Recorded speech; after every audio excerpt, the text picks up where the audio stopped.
and welcome to Talk 90s to Me, where we like to insert a rhino horn into our hooded red robe and get a country music icon to sing about ice cream, where we plan to chop our hand off with an axe at the Brit Awards, or at least spray the audience with sheep's blood, but end up pretending to machine gun them to death, and of course, where we nail 1 million quid to a wooden board and then burn it all. Yes, this week we are talking about the uniquely wonderful art, pop, hip-hop terrorist cell, the KLF, which is Bill Drummond and Jimmy Cauty. And I am very happy to be doing so with the amazing journalist Joe Muggs. Hello, Joe. I'm lovely to see you. Hello, Miranda. It's great to be here. And yeah, we're talking about all my favourite things. Yeah, it's literally a list of them, wasn't it? Yeah.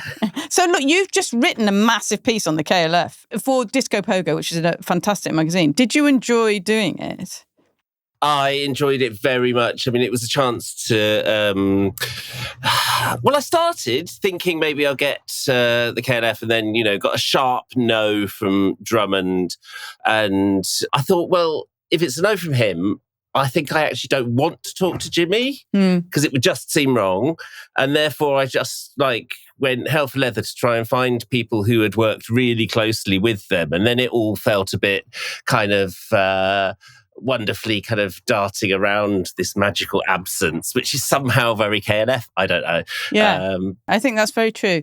Okay, so look, what most people know about them, if anybody knows anything about the KLF, is that they burnt £1 million in 1994, which is a kind of art gesture that they've never quite been able to explain. But I was going to start with that, and then I thought we can't really start with that because there's so much backstory, and we need to go through the backstory in order to end up with this almost like a huge finale. So let's start in the late 1980s, which is when the first version of the KLF were formed. And it was formed by Bill Drummond and Jimmy Cauty. And Bill Drummond was kind of an experienced music person, meaning that he co-founded Zoo Records and he played guitar in Big in Japan. This is all kind of Liverpool-based. He was manager of Echo and the Bunnymen and the Teardrop Explodes, and then started working in the music industry. And he signed Jimmy Cauty when Jimmy Cauty was in this band called Brilliant. But then in 1986, Bill Drummond decides he's going to quit being in a record company, release a solo album, thinks, that doesn't do very well. And then I've got a quote. In 1987, I was at home with my parents. I was going for a walk in the morning. It was like a bright blue sky. And I thought, I'm going to make a hip-hop record. Who can I make a hip-hop record with? And he didn't know anything about the technology because he could play the guitar, he could play a bit on piano, nothing about the technology. He thought, I know, Jimmy. He's a like spirit. We share similar tastes and backgrounds in music and things. So I phoned him up that day and said, let's form a band called The Justified Ancients of Moo Moo. That's the bit that makes me laugh. Like, of course, why would you not call it that? No, Justified Ancients of Moo Moo comes straight out of the Illuminatus trilogy. This is going to be very important all the way through this. Robert Anton Wilson, hippie mysticism, faux conspiracy theorizing, which people ended up taking seriously. You'll find references to that, all the pyramid stuff, all the 23s and recurring kind of mystical stuff is from that. And it's mystical stuff. And so it's the Illuminati or Illuminatus trilogy, is this right? Illuminatus with an exclamation mark, the exclamation mark, very important. It came out early 70s, I think, and it was very much a counterculture staple. So Bill Drummond, early on in his Liverpool days, he'd worked in theatre. He was an art student like so many of the greatest stars. And I think he was a carpenter in theatre, scenery builder, and he ended up working on an adaptation of the Illuminatus trilogy by Ken Campbell. Now, Ken Campbell is also going to be super important in the KLF story. Like he recurs. His daughter Daisy is now part of the legacy of the KLF. I didn't know this at all. This is amazing. So they formed this band and used this as their kind of the name of their band, which is completely mad. And I think Moo Moo is a lost continent, and the Justified Ancients are some sort of lost race of demigods who are secretly controlling societies. That kind of thing. Of course. Why would they not be? Okay, we can kind of say with the jams, which is what they're normally called, that their primary instrument is the sampler. They just go sample crazy. They bring out a single called All You Need Is Love, sampling heavily from, guess what, the Beatles, but also from Samantha Fox's single, Touch Me, I Want Your Body. Yes, this happens. And it's all very clumsy. They don't know what they're doing. They really don't. I mean, Jimmy Cauty has got a bit of a dance background by this point, because the squat scene that he's involved in, funk, trouble funk, all that kind of amazing 80s warehouse party stuff is part of that. Youth from Killing Joke, who's a very accomplished producer, is the other main part of Brilliant. But somehow when it comes to the sampling, they're just incredibly ham-fisted about it, and they shout over the top. And Tony Thorpe, Moody Boys, who will becomes later a vital co-producer for KLF Records, he told me that his first reaction on hearing All You Need Is Love is, who are these fucking idiots?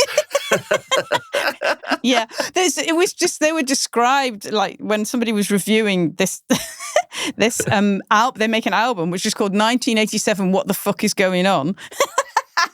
And when that's reviewed in America, they're called Two Pretentious Con Men from England. But the problem with this album that they make, because they go sample nuts, is they use loads and loads of samples that are obviously completely unauthorized, and they get a complaint from ABBA because they use a lot of Dancing Queen on this track called The Queen and I. So they are told to destroy all unsold copies of the album. Which they do by sailing to Sweden and blowing them up with dynamite? I can't remember exactly, but yeah. They decide that they're going to go to ABBA and kind of try and appeal to them, but they don't find ABBA. So then on the way back, they throw a few copies into the North Sea on the ferry, and then, yes, the remainder are burnt in a field in Gothenburg, of course. The second album, which is in 1988, is Who Killed the Jams? That's okay. And then they become the Time Lords. And the Time Lords... KLF comes before the Time Lords. Oh, does it? I thought that... So they start KLF Communications, and they are going, Jimmy especially, is going acid house raving. Yeah. Drummond and Cauty living in this giant squat in Stockwell. I've been there. I went to a party there in the 90s. Yeah, it was quite hairy, as I recall. And Jimmy used to drive around this is in the 90s, so a little bit later. He used to drive around in this mad kind of enormous American. Was it a taxi or a police car? Car. The police car, they would credit, when they were the Time Lords, they credited the record to the police car. That's right, they do, yeah. And you used to see it around South London. Yes, and one of Jesus Jones owns the second KLF police car. It's like... all interconnected. Absolutely. You could absolutely trace who was doing drugs with who through the 90s by what bits of KLF, like debris they had. So they start the KLF in between the Jams and the Time Lords. Yeah, there's a definite attempt to kind of go more dance and more pop. Yeah. And I think at this point they want to be Stock Aitken and Waterman at this point. This is super key. They actually want to be Stock Aitken and Waterman because Brilliant's one album had been produced by Stock Aitken and Waterman, which they was a bit falling between two stools because you've got this very alternative funk and then, the hyper pop production or whatever. And Bill Drummond is in love with the way Stock Aitken and Waterman work and their whole factory approach and the whole bang it out and be as pop as you possibly can. So he definitely wanted, and they did a single, Kylie Said to Jason. But that doesn't do very well. It doesn't, but before Kylie Said to Jason, they make a couple of tracks that are mostly Jimmy up all night, off his head, having come back from Shoom or Spectrum and just jamming. And they are the original pure trance versions of What Time Is Love and 3 AM Eternal. All right. Okay. So they're starting the KLF, but it's like an acid house version of the KLF, really. They're super minimal, they're super trancey, and this is through 1988. Yeah. pure white heat of acid house, just complete madness. So they're kind of putting these singles out, and they do okay. And especially What Time Is Love is like covered and copied across Europe. They even collected an album together of 1 million versions by Belgians and Italians, and it just becomes like a sort of part of the fabric of raving. But that doesn't none of those things become hits until a little bit. Actually, they become hits in the 90s, so we must save them till then. So they're doing all this kind of like, okay, we're the KLF, we're trying different kind of, I suppose, rave-tastic versions of what then becomes pop singles. But then when they do the Time Lords, and the Time Lords is really successful. Incredibly successful. Like, they make an absolute fortune jamming together, unfortunately, Gary Glitter with the Doctor Who theme tune and a bit of Harry Enfield, because it's got Daleks going loads of money, bosh, bosh, bosh. That's right. And so they make this record, and it's called Doctoring the TARDIS, obviously, and it comes out in 1988. They've got the Doctor Who theme tune. It's got a bit of Gary Glitter's rock and roll. I have to say it is a banger. Obviously, we don't approve of Gary Glitter anymore, but that's a banger. And it was a kind of novelty single, wasn't it, really? It was absolutely a novelty single, and they intended it as such. You know, this was, again, Drummond just going, you know, I have this industry knowledge. I think the industry is ridiculous. I'm going to blow up this ridiculousness to ever higher peaks. And I don't think they expected. No, they didn't. They didn't expect it to do what it did. Yeah. But what it did is it went to number one. It went to number one with a gigantic bang. Yeah. And they decide that it's made by Jimmy's car, even though it's not made by Jimmy's car, obviously. But it's Ford Time Lord. The Ford Time Lord, that's right. But also, I read some of the reviews of it when it first came out. This song, which I think is quite a good. I mean, it is a good song. Melody Maker describe it as pure, unadulterated agony. Excruciating. And anyway, it goes to number one, and everybody loves it, right? So, and I think they're in that moment, probably they are kind of freed from their need to please the Melody Maker or John Peel or whatever else was cool through the 80s. Yeah, that's true, actually. They're like, we've made a number one. And they do it so well that they then release a manual called How to Have a Number One the Easy Way. Which is amazing. And I've got... Which someone claimed to have followed and succeeded. I think the guys who made that Edelweiss dance record. An Austrian duo, Edelweiss, followed their instructions and shifted 2 million units of a single called Give Me Edelweiss. Anyway, they have, like, I was looking at the manual, and they had kind of certain rules, which I do quite like. Firstly, you must be skint and on the dole. Okay, because it gives you what they say is a clearer perspective, right? And it forces you never to make the wrong decision because you've got no safety net. I think that's kind of pretty good. And then the next one is, if you are already a musician, stop playing your instrument. Even better, sell the junk.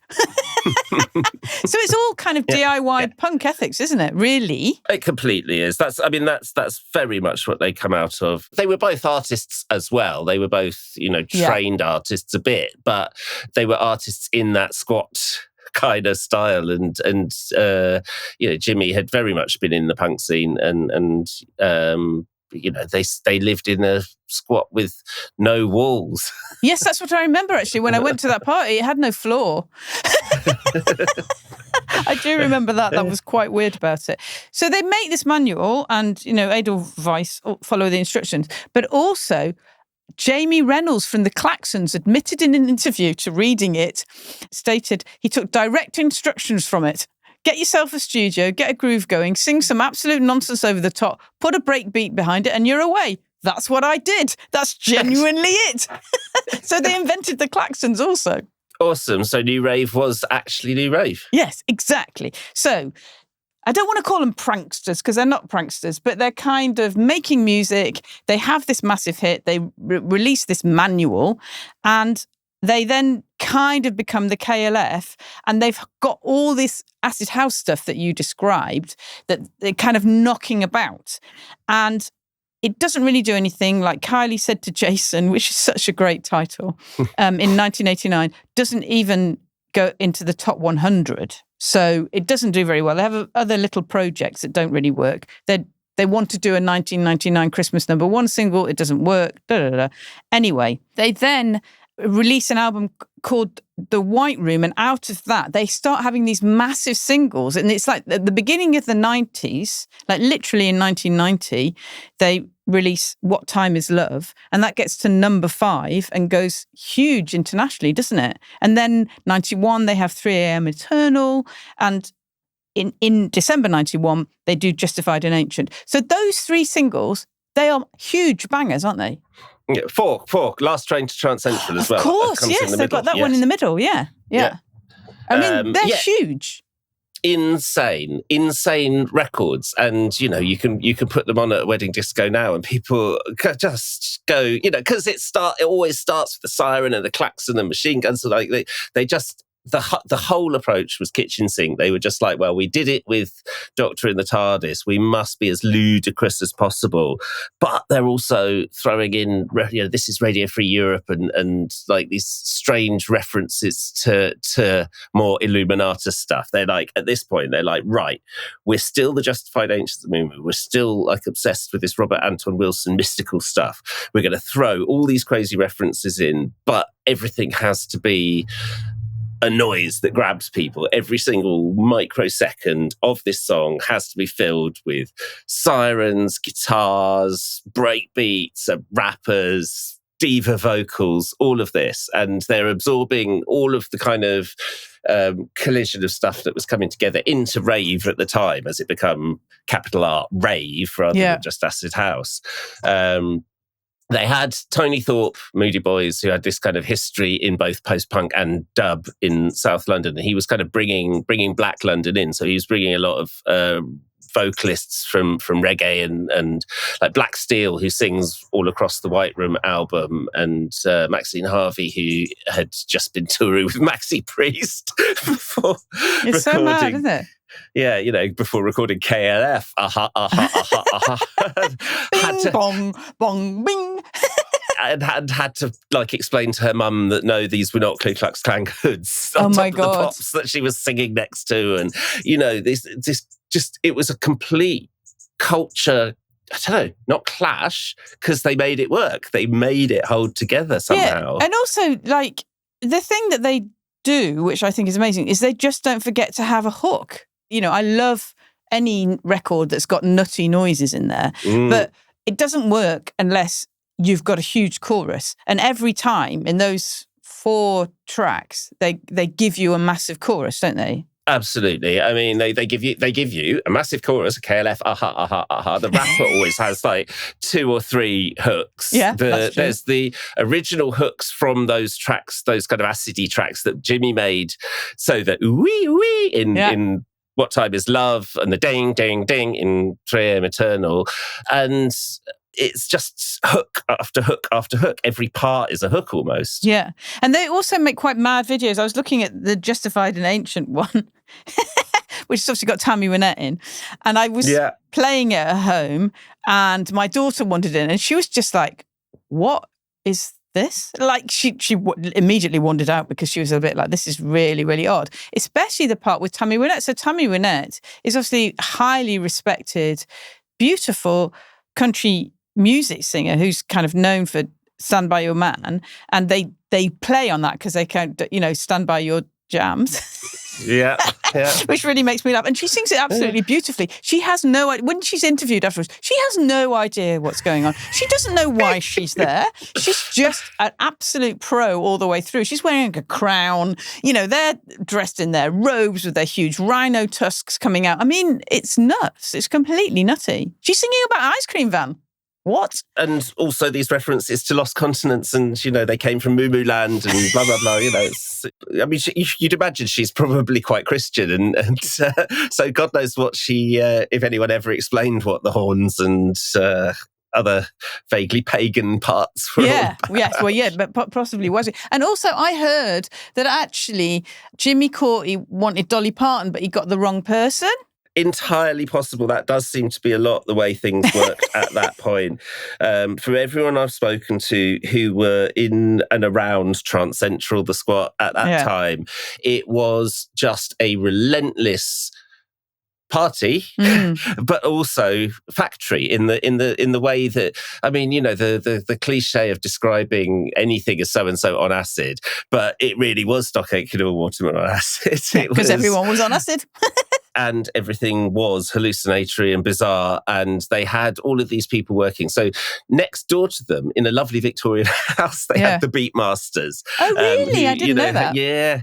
So the Beatmasters had already, like, you know, made some of the first UK house records ever in 87, 88, and were very, very successful as remixing a lot of underground records into pop records or pop records into house records. And Manda from the Beatmasters, they brought her in for all those records to do her trademark drum fills. She would just be brought into the studio and just do a Beatmasters fill, just because they knew that was what made a hit dance house record. And you had Tony Thorpe there. He he would come in with all the records he'd been buying and like play all the latest records to them so that they knew what was happening, and kind of probably randomly sampled loads of them, and brought his reggae collection in for them to sample a lot. And then Cressida, who was Jimmy's partner, was there as their costumier, choreographer, so realising all their insane ideas for these videos and these Top of the Pops. Which were almost like, it's interesting that you said very early on that Bill Drummond was like making scenes and stuff for theatres, and like, because it was a bit like that. I mean, it wasn't amateurish, but it was like homemade. Absolutely, yeah. The whole Illuminatus thing, the Ken Campbell influence, was very much about believing that it was really magic. And the magic of theatre, Ken Campbell's very into ventriloquism and very into illusion and stuff like that. And that went into the Illuminatus play, which obviously Drummond soaked up. And so, yeah, what could be quite ramshackle turned into this, like, they were actually drawing viewers, ordinary Top of the Pops viewers or whatever, chart show viewers, into this insane world of ice cream vans and Vikings and rhino-horned people. Yeah, and it was funny because when you've described where they live and stuff, and having been there I think I only went for one party because it was quite nuts. I just would like to describe it. So basically, it's a massive, really beautiful house in Stockwell on this road that's now like obviously full of millionaires, you know. And I remember going to the party and I remember thinking, what is going on here? Because there was obviously music and lights and everything like that, but it felt like the floor wasn't there. Like you could see through the floor to the basement, and then you kind of go up these rickety stairs, and it was the same thing. The whole house was falling down. It's exactly what people think about as a squat. It wasn't really renovated. It was like knackered. Because they wanted to use like an entire level as either a studio or a video studio or for whatever arcane function they wanted it for. They just knocked through walls with sledgehammers and then had to hold the ceiling up with acro props as a building site. Yeah, that's what it felt. It felt quite building site-y. That's exactly what it felt like, which is obviously ideal for a party. Yeah, which is wonderful. And, and that's so like the spirit of rave and the Mutoid Waste Company and post-apocalyptic vibes and all of that. So, wonderfully fitting for the time and the, occupation of space and all the stuff that sociologists love to dive into. But, they were just doing it because when you said they're not pranksters, what David Balfour told me was that he quite frequently asked Bill, and still does occasionally, because Bill still does mad projects, like, why do you do this? And Bill always flashes his eyes, which is a thing he does. Because I've got to. Yes. And also I should say, Bill Drummond is really tall and quite he's really nice, but he's quite manic and can be intimidating because he's got a big energy. He just looks like he's carved from Scottish granite. Yes, he does. And he has big but stern energy. Yes. There's nothing wacky about him. And Jimmy Cauty obviously looks very different. Jimmy Cauty always had long hair, and I imagine him always actually in sunglasses, Jimmy Cauty, possibly because he was always coming out of a rave. But in my head, he looks like that. Yeah, as I was kind of like digging into this and thinking about how they operate together, that, and it's very clear that, as with all the greatest creative partnerships, the KLF was kind of a being that existed beyond the two of them, and kind of there was something, that was both more than both of them, that controlled both of them in a lot of ways, in a way that kind of exhausted them eventually.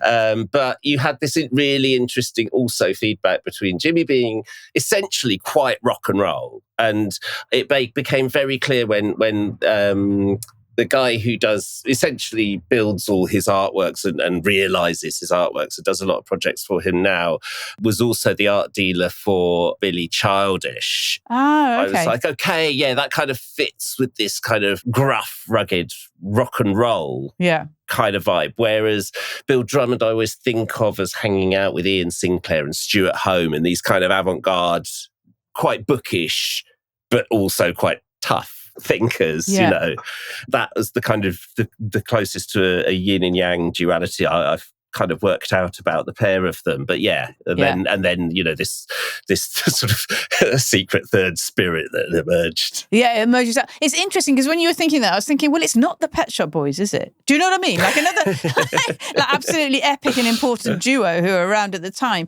but that their energy that comes out of them, which is a fantastic pop energy, it is not as odd and wild and like, the word that's often used about the KLF is mad, actually, mad.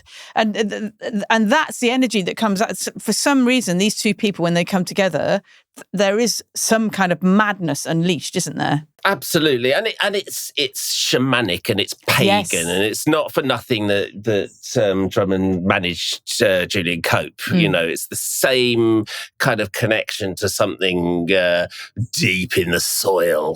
This island, Yes, exactly. So the kind of crackles out of the standing stones and all of that. They're definitely like plugged into. Druids. Yeah, they're druids. That's fine. They look great in some kind of hooded cape. They are druids. Yes, fine. No. Okay, so look. Now, what we should do is go to... they do lots of other things. They're remixing tracks by like Depeche Mode and the Pet Shop Boys and all this kind of stuff. Let's not forget Chill Out. Oh, yes. Okay, we should do, yes. What's that? Tell us about that. Should mention Chill Out, because that comes out almost the same time as The White Room. It kind of, I don't know exactly the chronology there, but it's 1990. And so they make just casually the greatest ambient record of all time. Because they're goofing about at Paul Oakenfold's clubs, and they get the VIP room, them and Youth and Alex Patterson, who would go on to form the Orb, but initially with Jimmy Cauty. And they're just playing records with a bunch of studio effects on the record decks, and they're playing Fleetwood Mac and they're playing Pink Floyd and Elvis tracks and slide guitar records to ecstasy mangled ravers, and they continue to do this back at their squat, and then they record a load of it, and it makes this incredible record. And kind of, that again is etched into the subconscious of the nation because it gets put on at so many after parties or people just collapsing after the rave. And that happened. You know what's really beautiful about that is, as you were speaking, I can hear bird songs. And that sounds, because from you, not from here. Listen, and that sounds very like a chill out room. Doesn't it? Yeah. I mean, God, I made a tape of my copy with an all Peel sessions, so other ambient tracks on the back, and it went around our small town. I kept going around people's houses, and they would have a fourth or fifth generation tape to tape copy of my version, and people, the length of time people spent sparked out on the floor, whether it's just stoners or after the rave, kind of going, "There's the sheep are coming. Here's Elvis is coming." It's like that you know it so well that when Elvis is about to arrive, and it's like Elvis is in the building.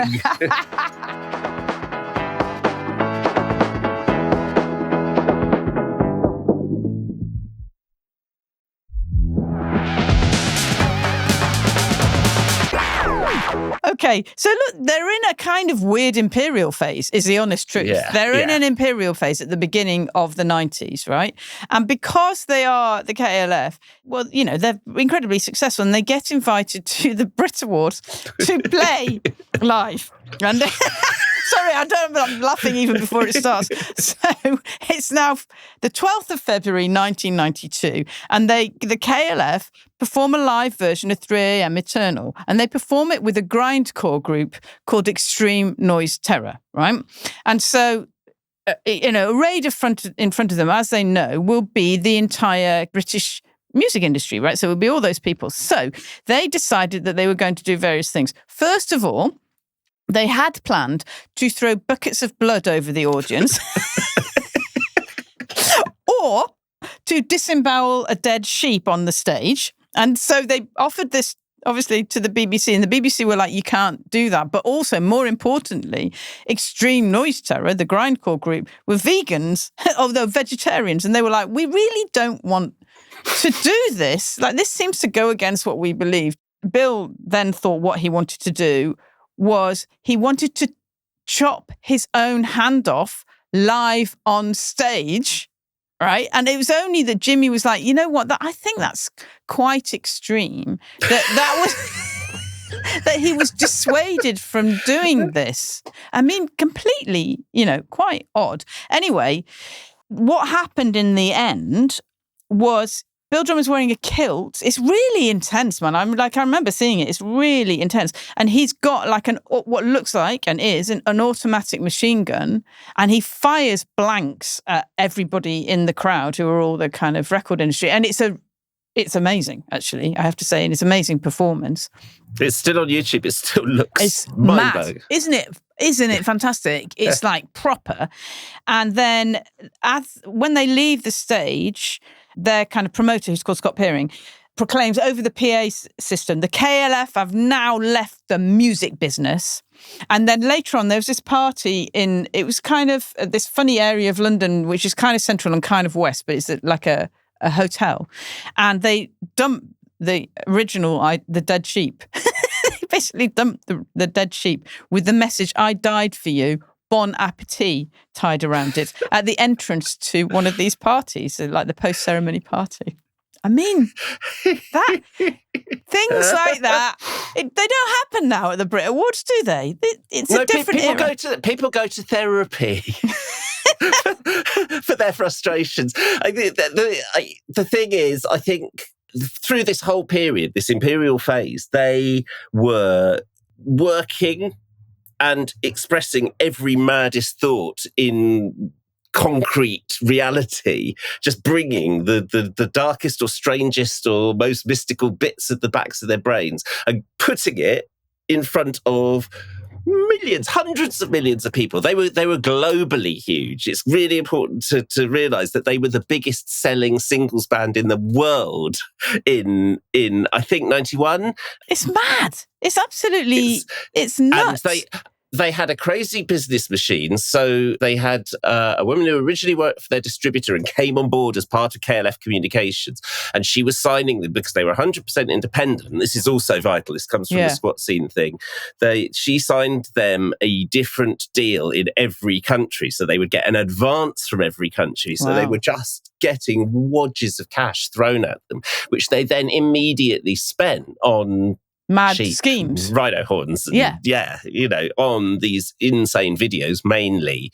So they were just burning through money and ideas, and everything they did just got them bigger and bigger, and they were in the full glare of being watched by the world. And it would send anyone to machine gun a music industry. Yeah, and find a dead sheep. I mean, why would you not?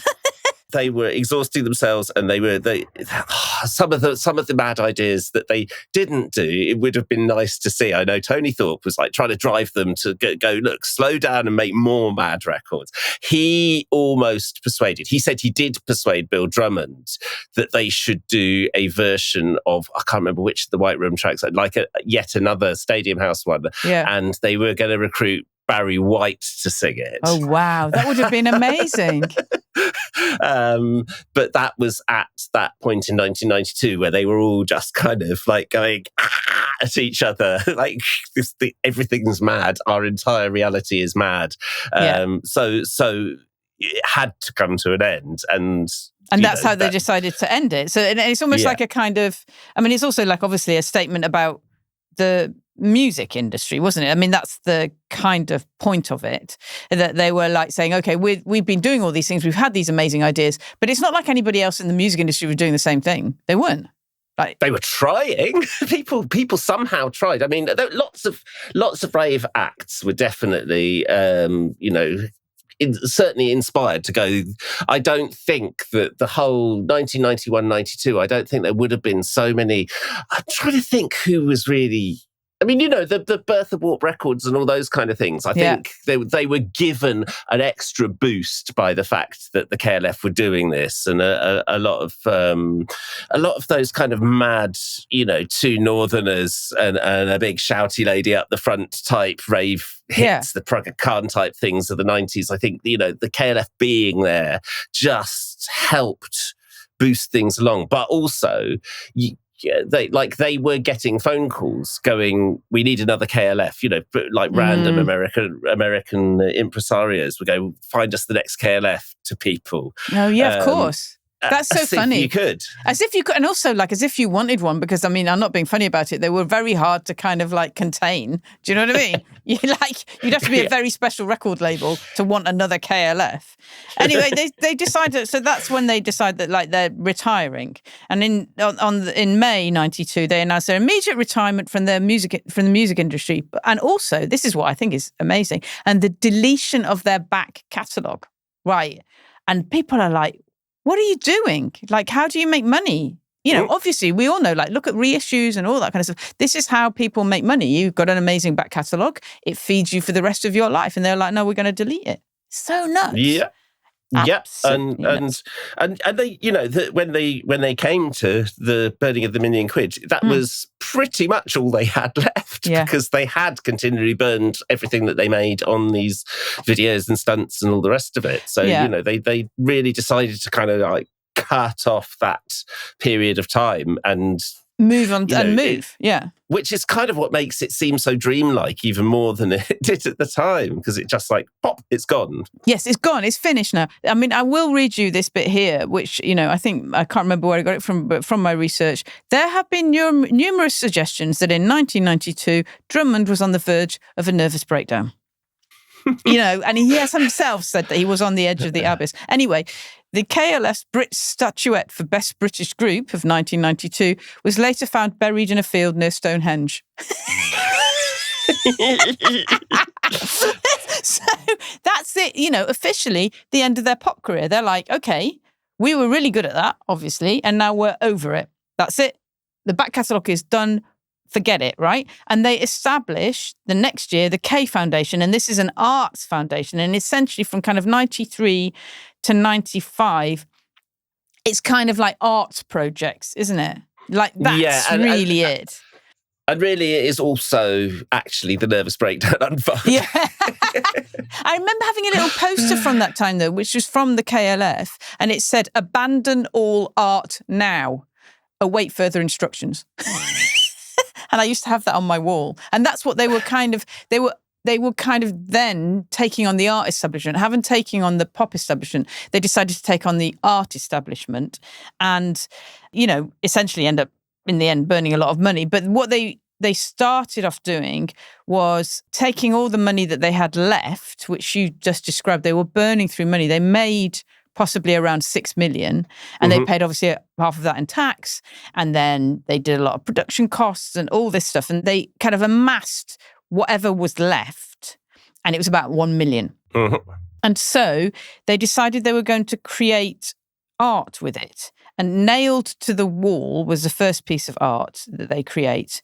And they basically nail £1 million in cash to a pine frame. Now, they got journalists to do that. I know a journalist that did it. So they invited people along and they gave them, a lot of money and said, okay, go and hammer this to this kind of pine frame. And I know that, like, my friend took some of the money. Didn't nail it because he was like, I'm skint. you've just given me quite a few £1,000. I'm going to put some of it in my pocket. So it's slightly less than £1 million, but it's nailed to this framework, isn't it? Like a piece of art. Yeah. And at some point they decided they were going to give money to what they declared to be bad art, which was whatever art was prize winning at the time, the Rachel Whitehead, I think it was. Yes. Yeah, that's like just after that. So basically they... Okay, right. Yeah, they then show everybody in the press and say, this is £1 million in cash nailed to a frame, and they're going to announce the winner of the Worst Artist of the Year award, and that is the K Foundation Art Award. And so... initially, what they want to do with this artwork is make it into an artwork. They want it displayed, but nobody will take it on because obviously insurance, man, that is really difficult. Like nobody will take it on. They won't take it on in Liverpool. They won't take it on anywhere like that. But yes, you're right. They established this Worst Artist of the Year award, and it's established at the same time as the Turner Prize. And the winner of the Turner Prize of that time was Rachel Whitehead, and she won it, actually, I have to say, for a great piece of work, so they were wrong. But she wins it for House, which is an amazing piece of work, and she wins £20,000 for the Turner Prize, and they give her £40,000 for the worst piece of art. And they say, you have to take it or we'll burn it. So, of course, she has to take it because, she doesn't want the money to waste. So, actually, she makes quite a lot of money from it. And it doesn't quite... What I feel about it, actually, is it doesn't quite work. Their art stuff doesn't quite work because... some of it doesn't quite land. No, I mean, they would go on to, I think, find their own voices separately. They Bill Drummond's Penkiln House stuff over the 21st century has been really amazing because it's very conceptual, and he really kind of takes an idea and they become art themselves. But at that time, when they're taking on the art establishment, it doesn't quite work. It doesn't quite land, I don't think, because actually quite a lot of the art around that time was being made is pretty good. It's quite interesting. And they just, they can't make the bangers that they need to make in order to take on the art establishment. Because if you make a painting out of real life money, that's kind of been done in conceptual art before anyway, if you see what I mean. So it doesn't really work. So then they've left with this £1 million. It's so mad. And they don't know quite what to do with it, but essentially... in the end, they decide they're going to burn it, don't they? Yep. And they've still got gathered around them all of this kind of, the accoutrements of the KLF. And so they take it all with them up to whichever Scottish island it is. It's the island of Jura. The island of Jura, that's right. Yes, that's it. And everyone who's been on the Top of the Pops stage with the KLF is there. They've got all the costumes. They've got blood everywhere, all sorts of weird stuff going on. Yeah, and then that's where they take it to. This is a very small island. It's like in the Hebrides, it's like small. And they had been there before. I think they'd done some kind of Wicker Man burning ceremony, as they would do. But basically, early on the morning of 23rd of August, 1994, in an abandoned boathouse on Jura, they burn the money. And it's witnessed by a friend of theirs who writes about it in an article for The Observer, and it's filmed by their long-term collaborator, Gimpo. And it takes a really long time because it's a lot of money. They've got 50 quid notes, but it takes a long time to burn this thing. It takes 67 minutes. And the journalist who writes about it says initially he felt kind of guilt and shock because money. And then after a while, he just gets a bit bored because it's like they're shoving paper into an incinerator for an hour. It's so odd. It's a very odd thing, I think, because it's not, somehow it's not as celebratory as you might imagine. It's not a glorious bang of... No, it's not a firework, is it? But given how sort of anti-everything it is, and it feels like they had kind of become, because of their disgust with the music industry, their disgust with the arts world, and how they'd just, burnt themselves out by pumping all this mad information and ideas and creation through their heads. It's almost to kind of fizzle out in a way. Yeah. Into this kind of almost into nothingness, into slow decay into ashes. Literally into ash, It's mad. There's a really good interview with them, which is on SoundCloud. It was by some like Scottish kid just managed to grab them not long after, very soon after the burning. And they do seem shell-shocked, and they do seem a bit like, they're still super articulate and they're still super funny and they still talk their way around it, but they don't know why they did it. And they don't know why they've done any of it, really. Yeah, and it's weird because I think because they don't really know why they've done it, and it is shocking to a lot of people because it's a lot of money. It's a lot of money now, it's even more then. It's kind of badly received, to be honest. A lot of people are really upset about it, because you can say you're just burning the concept of something. You can say you're just burning paper, but actually you're burning something you're burning a potential, aren't you? You're burning, that money could be used for something else. And so people get very, very upset about it. And I think that that's a very different feeling that people had around the KLF when it was just, people thought it was great, Absolutely. This is I guess, the full depth of them, because, they were all, the anger of punk and the strangeness of the whole sort of more mystical countercultural stuff was always there through it. It was never just a fizz of rave energy. That's why, ordinary, if you can say such a thing, rave acts could never be the KLF. Why they were... nobody could ever be the KLF was because it had a certain darkness and drive to hurtle headlong into the madness, over the cliff with everything. And I don't think that they could have done that if they weren't also the sort of people who would just leave this dark fizzling hole full of ashes in the middle of the 90s, as it were, and not to be able to explain it. And that is what means that people are still talking about it and people are still looking back at it. And weirdly, because it was so nothing, it adds in all the more layers of mythologizing and thinking and never quite being able to get to what it is, which, is great art, possibly. It's possibly great.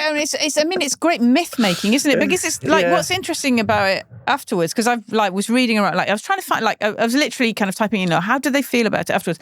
And essentially, Jimmy Cauty, around 95, was every day I wake up and I think, oh God, I've burnt £1 million and everyone thinks it's wrong. And then 5 years later, Bill Drummond, who is a more unrepentant person, I think anyway, naturally, said he could never imagine feeling regret about it unless, of course, his child was ill and only an expensive clinic would cure him. But by 4 years later, he said it's a hard one to explain to your kids and it doesn't get any easier. I wish I could explain why I did it so people would understand. And then a long-term friend of them said, I knew it was, because a lot of people didn't believe they'd done it as well, because they did it so far away. And they didn't record it properly. I mean, Gimpo did in the end, but it wasn't like it was live streamed on the BBC. But this long-term friend of theirs said, I knew it was real because afterwards Jimmy and Bill looked so harrowed and haunted. And to be honest, they'd never really been the same since. It's powerful juju, man. It very much is. And there were echoes because they were still there were still creative things going on from them but thereafter. And they seemed to be centred on the Foundry, which was a very, very weird place. Yeah, what was that? I think it's an old bank or something. And it was on the corner of Old Street. I think Bill set it up as a bar. Gimpo ran it, and Gimpo was essentially their security man. He was a tour manager, so he tour managed Zodiac Mindwarp and people like that. This real pugnacious, Falklands vet, ex-forces, a dangerous man. Actually. I always thought Gimpo was all right. Speaking as someone who has been lifted off the floor by my neck by him. Okay, maybe not. He was a fascinating man and part of, like so many of these other cast of characters, part of the KLF was never just the two of them. And he was, his energy kind of fed into all of this. And he sort of was the main landlord of the Foundry. And there were an awful lot of, scary cycle couriers, weirdly, and lots of other strange, odd people. Zodiac Mindwarp was milling around, and there was an awful lot of I think I went heavy there. drugs, and he would let off ordnance in the cellar. He would bring favoured friends and give them a vast quantity of drugs and let let off ordnance in the cellar, so people would be blinded and deafened by flashes and bangs. Isn't that fun? There was, and there was a series of records that they all sort of vaguely, different parts of the KLF and their friends and Gimpo participated in around that time, released as 7-inch singles and pretended to be Finnish. Okay, because actually, really, in the end, they wanted to make music, but because they declared themselves not making music, it's difficult for them to go back there. Absolutely. And some of them, but a lot of them are very weird and very dark, and tales, narrated tales of fighting with prostitutes and crack use and breakcore noise, some really brutal noise, but also a couple of very, very beautiful, gorgeous records, which fetch vast sums now from that kind of, this was clearly their dark kind of KLF hangover period. Yeah, so we could say kind of really, but at the beginning of the 90s, they were hitting their kind of nuts imperial phase, and then they self-sabotaged, really. And then by the end of the 90s, it was not so good. But I will say that I remember encountering Bill Drummond at some point during the 2000s, I think the late 2000s, he was doing this really amazing thing where he obviously had been involved in recorded music all his life, and he was become very interested in just the live experience. And so he was getting groups of people to sing, and you had to sing and almost make an amazing record, but just in the moment, and no one record it, and that's it. Yeah, the 17, the choir. That was again this combination of absolute love of creating and also almost nihilist wanting to destroy, because it was end all music. He had this whole thing of all recorded music must now end, and we can only have the music we make in the moment. And he does, so much of the stuff he does since, and he will publish a little pamphlet that goes with the given artwork. And there was one where it's Bill Drummond will come around your house and feed you soup. It's amazing. And of course, if you really wanted to go armchair psychiatrist, you go, maybe he's trying to atone for something here by doing wholesome things that are not wasting money and that are actually, bringing people together to sing and all that kind of thing. And of course, Jimmy's art in the 21st century has become more overtly politicized, and it's very, very anti-authority, anti-surveillance. There's a lot of it is about surveillance, and again, anti-militarization of police and stuff. And earnest is not the word, but both of them are much more we mean this. It's interesting, isn't it? Because in the end, what they reveal themselves to be really, then what you've just described is two different aspects of punk, isn't it? Actually. Really? Yes. And it's they've gone through different iterations, but that is essentially what they are. Yeah, and but deeper still, not only are they druids, but they very much part of this kind of dissenting William Blake type Englishness, it's a bit mystical, but also of the people, and dissenting against authority, and we must build our own structures and all that kind of thing, which obviously part of punk was. Yeah, and free parties as well. Yes, absolutely. And we love them. And then you connect into Jeremy Deller, who's been very keen on preserving the KLF's legacy and linking it to acid house and brass bands and free parties and all those sort of things. And they've got a lot of people doing things like that, which is now culminated in their People's Pyramid. Yes. What is the People's Pyramid? Just describe it really quickly before we finish on the beautiful KLF. What is the People's Pyramid? It came about, I think, when Jimmy's brother died, and somehow they started forming the idea of pyramids are usually monuments to emperors, god kings and that kind of thing. They were like, right, the pyramid's always been the symbol of the KLF. We're going to build one, but it's going to be for the people and of the people. So each brick has 23 grams, again, 23 of the ashes of anyone who wants to be in it. Oh, wow. Anyone can sign up. They can be mummified, which Their jokes are so bad and they're so good. Jarvis Cocker sang at the initiation, the first bricklaying. It's all done in Liverpool. They sail across the Mersey as if it's the River Styx. This now happens every year. They've got Sports Banger, the rave fashion brand, brought in as part of it. And the idea is that this will be now the KLF's legacy, that they will be buried in it, that their friends will be part of the pyramid. And it's going to take hundreds of years to get enough bricks to actually build. So they now have a project which is like, okay, here's to the next You know what it is? It might not be 3 a.m., but it is eternal. Hey, that's why I'm here, man.